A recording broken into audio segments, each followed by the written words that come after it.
Hello everybody, welcome back to Planet Coaster 2 and welcome back to Jardin Magique. We are back here again in the park for another episode.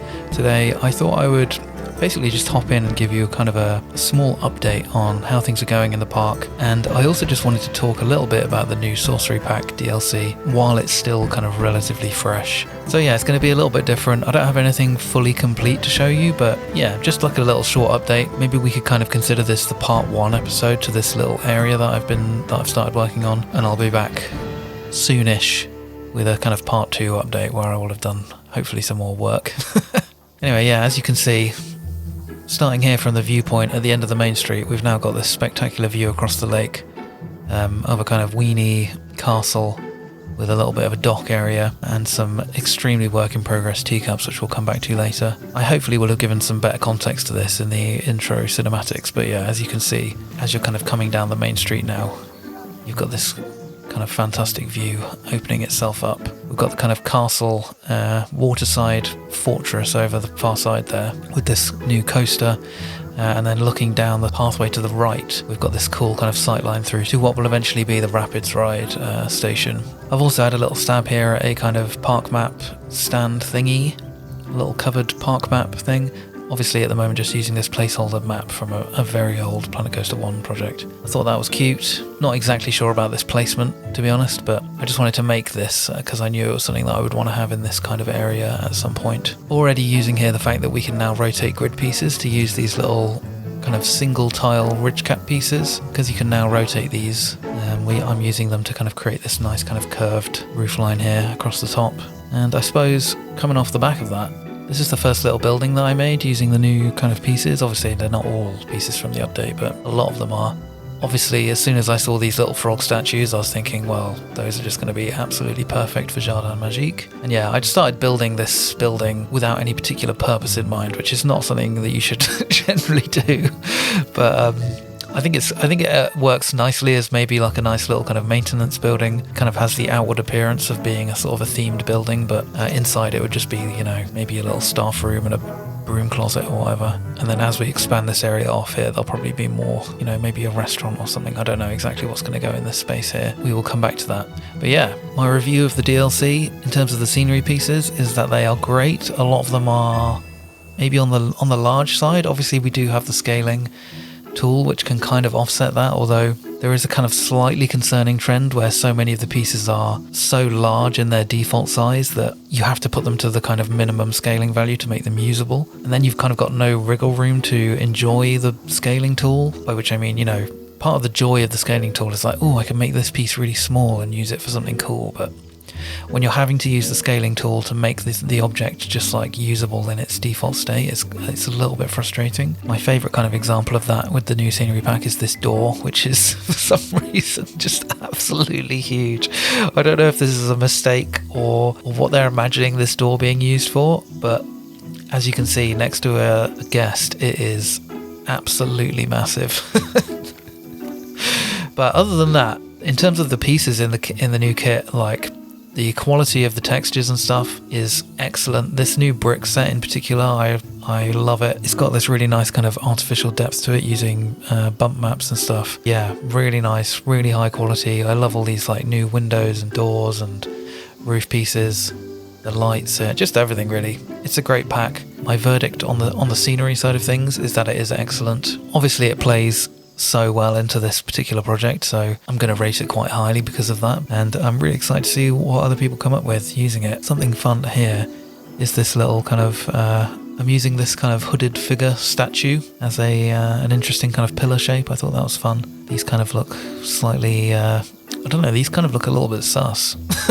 These pillars, but yeah, I don't know, I thought it was a cool, interesting shape, the little froggies. And then again on this roof I'm using these kind of eave pieces, which you're generally meant to use to kind of extend a normal roof. I've built the whole roof out of those, and then you can just have this nice kind of subtle curve shape that wouldn't be possible just using the standard roof kit. And then because these pieces here are just completely off-grid, we can use 2 of these at slight angles to kind of imply this kind of slightly curved shape on this roof as well. So yeah, rotating grid pieces, it's fantastic, and I'll show you a little bit more of that on the castle in a minute. I think that is like the sleeper hit of the whole update, to be honest. And now I just really wish we could scale grid pieces as well, because that would just make... I mean, being able to rotate grid pieces has kind of opened up the game massively. If you could scale grid pieces as well, I mean, that would just be absolutely amazing. I think there was a mod for Planet Zoo where you could toggle the grid on and off. If we could have a similar option in this game where you can toggle off the grid on a grid piece and it just becomes like a scalable, rotatable standard scenery object, that would be absolutely amazing. Frontier, please. And then yeah, as you can see, in between these two buildings here, we've got the kind of... I've sketched out the entrance to what's going to be a kind of little kiddie land. And yeah, obviously work on this has not really started in earnest. We've got a bit of a piece graveyard over here and some of SP's like T-posing character models. And then we've got a bit of a graveyard here of pieces I was using for my kind of castle R&D. Obviously, as you can see, it's very much not complete, but over here we've got the beginnings of this little kind of tracked ride for the kiddie area, and star of the show here is obviously the zooted snail kiddie ride. And yeah, not much to be said about that really. It's going to be one of these classic kind of tracked rides that just goes around a little sort of storybook area, I think. There's a ride in Great Yarmouth that has these kind of really cursed looking snail cars. So it kind of started from that, thinking like I'd love to do something like that in Jardin Magique, and then I made the cars, and then I was like, oh, it'd be really cute if this had a little kind of like mushroom roof station building. So I started working on that. As you can see, it's nowhere near complete. I haven't started building the actual ride yet. But yeah, this is the kiddie area. And then yeah, continuing off around to the left here, I'm not going to really talk about the teacups too much, except to say I need to give a massive shout out to Strakey for removing like 90% of the extra ride pad that normally comes with this ride, using the taggy removal technique where you kind of have to nudge a ride platform 0.04 meters at a time into the pad to kind of erase it, and he's done an amazing job at doing that. I'm not sure exactly how I'm going to deal with these little lights that are still floating over the water here, but yeah, this is obviously going to have a nice kind of cover on it. And I think this sightline's going to look really cool from here once we've got this kind of cover on the teacups here, and then the coaster popping up here, and then the chateau here, the rapid station on the right. It's going to look great. And then yeah, in terms of this might all be a little bit too tight here. I'm not really sure. I think it's cool. Obviously, I haven't filled in this path yet, so it's a little bit difficult to tell. But if you imagine that the path is just going to kind of fill this whole area, and then you'll be able to kind of like walk up here, and there'll be a fence and stuff stopping you from just jumping into the rapids.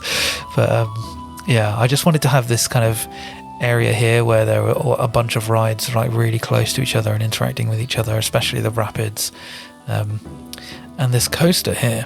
So yeah, the coaster here, largely influenced by Alpina Blitz and the Storm. I think those are the only two Mack Mega Coasters that ever got built. The layout of this one is kind of a mirrored version of the Storm at Etnaland, with there's an inversion at the end of that ride, which I don't have on this one. It's not completely perfect, like recreation by any means. It wasn't intended to be. I just kind of wanted to get the vibe of a sort of somewhere between like a kind of family coaster and a kind of extreme coaster. So you've got, it's largely focused on airtime and heavy positive Gs. There's loads of very steeply banked turns, and there's a nice helix here. And obviously you've got the classic drop where you immediately drop into this very steeply banked turn, and then yeah, a bunch of airtime and overbanked turns, and yeah, I'm kind of chuffed with this, to be honest. I was feeling a little bit down on it, and then I showed it to Kindley, and he was like, this is pretty decent. And then my opinion on it suddenly changed to being like, you know what, this is actually pretty good. I was feeling very much like this is good enough for me, but I still think it's kind of weird, and I still do think it's not completely perfect. I'm sure somebody who's like a real coaster building expert would do a much better job, but I'm pretty chuffed with it. Yeah, I don't know, for some reason, ever since I saw Alpina Blitz, I was like, that's such a cool coaster, and it just felt like the perfect kind of ride for this sort of park.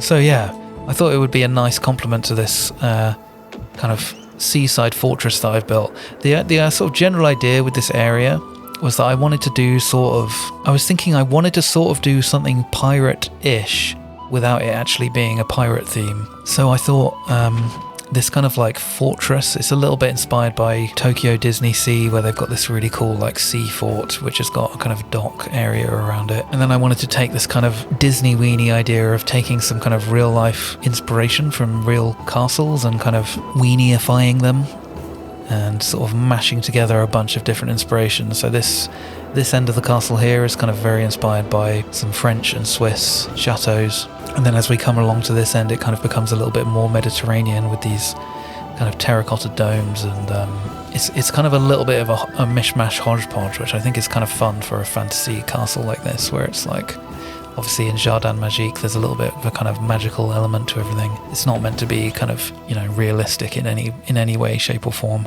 Again, obviously this is all extremely work in progress, but the idea was kind of that you'd come through here and you've got this kind of keep, is that what you'd call the sort of inside of a castle like this? A kind of keep area. And there'll be the entrance to the coaster here with all these awesome views of the ride itself.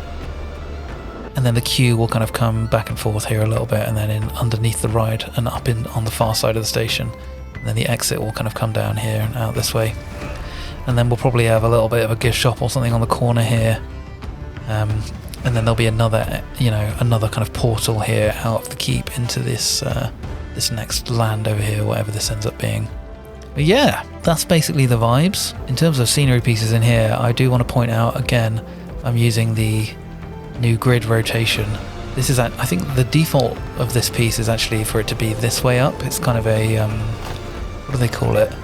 A capstone, yeah. It's like the bottom part of a sort of turret, floating turret. But I was basically just slapping all the grid pieces down and turning them upside down to see what they look like. And yeah, I thought this made quite a cool, sort of unique, interesting roof shape, especially with this little turret on the top, because they're both octagonal, so you get this really cool kind of line coming up all the way through here. And then on this one here, I'm using these new little bust pieces. Again, they look like this. And they're just kind of rotated, turned upside down. I thought they made quite a cool sort of, again, it's quite a kind of Mediterranean, sort of Spanish or North African inspired castle wall. Crenellations, is that what you call that? And then again, these little kind of details here are this little, statue face piece here. Just the beard showing out to give the kind of impression of an interesting kind of detail there. And then I'm using those again on these little pillars here as well, on this kind of round dome building. And yeah, I'm just sort of dead chuffed with how this whole kind of fortress castle area came out. I love the views with the coaster in the background. Yeah, once we've kind of got this walled off, and I think it's going to feel really cool once you're kind of, obviously, I'm intending to add more detail to the inside walls here. I was thinking I might have a kind of implied walking tour inside the castle here. I don't think I'm actually going to build an interior on this castle, although I know I have said previously that I wasn't going to build interiors and then have done it. But I think too much of the inside of this is just an absolute mess that's going to be horrible to deal with. But yeah, I like the idea that you could kind of come up here and there would just be a sort of a walkthrough, not like a queued walkthrough attraction, but literally you can just sort of walk in and there's 2 or 3 rooms and then maybe another entrance coming out here into the courtyard. And then yeah, that's basically it. I know I didn't really talk that much about the Rapids ride. I'm using a bunch of pieces from this really good Rapids ride on the workshop, which I will leave a link to in the description, which has got all this great kind of like infrastructural stuff built into it already. So I sort of tore that apart and used some bits of it to start building this kind of Rapids here. I did build like the layout of this, but I didn't have the Rapids in the right place at the time, so I think I need to rebuild this a little bit. Now that I've got the coaster built and everything, I just wanted to make sure I had this cool kind of interaction going here, so that I could have this moment especially where you're kind of coming around this turn on the Rapids and the coaster is right there. I thought that was very cool. Yeah, I think that just about covers everything I wanted to talk about today. Like I said, I'm planning to continue work on this area, and hopefully next time we'll come back with a part 2 for this little area, and it will hopefully be a lot more complete. We'll have a Teacups cover, we'll have hopefully a coaster station, maybe a bit more work on the rapids. We shall see. As I said, the Sorcery Pack, I think it's a good DLC. Frontier, more of the same please. Loving the work from the art department. People seem to be loving the coasters I haven't built. You can see we got the new Intamin Blitz with switch tracks and I chose to build a Mack Mega Coaster instead.